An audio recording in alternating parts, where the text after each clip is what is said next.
For this section, I will be discussing the methodology portion of my project, which is the portion that outlines how data will be collected, analyzed, and summarized for this assessment. The model that I will be using as a framework for my assessment in this portion is the MAP-IT model, which has 5 main points.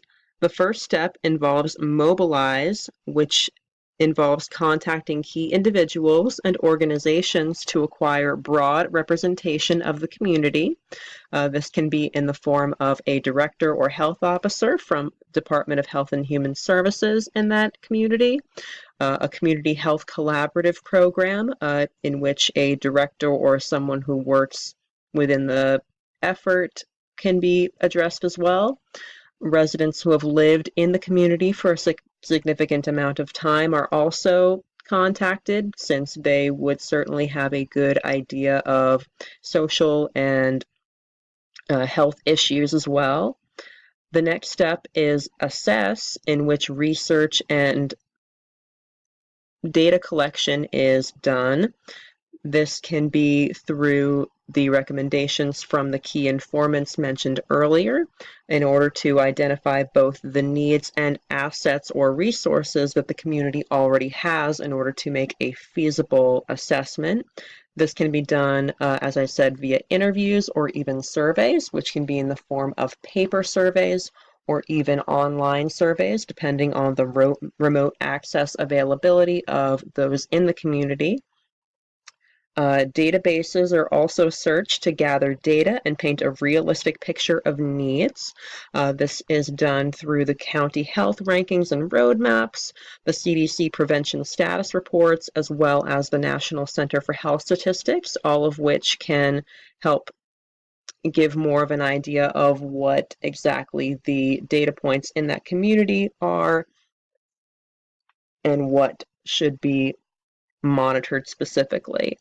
Also, a review of the Department of Health administrative policies should be reviewed as well, just to ensure that no political barriers could potentially intervene in the assessment process or make any suggestions non-realistic. This is actually a suggestion from the Precede-Proceed model, which is another framework that has that element that I thought would be beneficial for this particular model.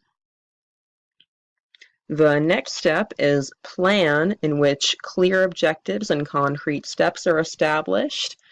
Intervention points are also created and that determine how the project and the process will be measured. I also included, again, from the Precede-Proceed model, that this process will also be consistently monitored and evaluated to ensure that the information and data that was collected in the mobilize and assessment phase are also being consistently incorporated in the planning phase as well, so that everything remains accurate the whole way through. Now, the implement phase is the next phase, which involves developing a work plan that lays out a specific timeline for the action steps previously developed.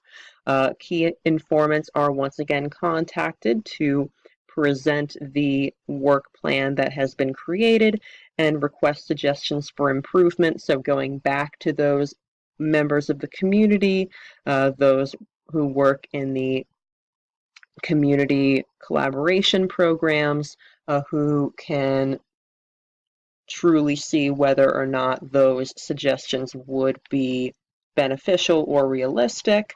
Also, a social marketing strategy is worked out, which is likely in the form of flyers or radio time, something that can make community members aware of the intervention and work plan that is being set in motion. Now, the final stage is the tracking phase, in which It's beneficial to partner with a local university or medical center to assist with data tracking, since they can help consistently monitor data quality, availability, and validity, which is extremely important as far as ensuring accuracy. And if a positive trend is seen, then a press release will be issued to the local community to validate issued to the local community. And these are just some of the references used for this. Thank you and have a great night.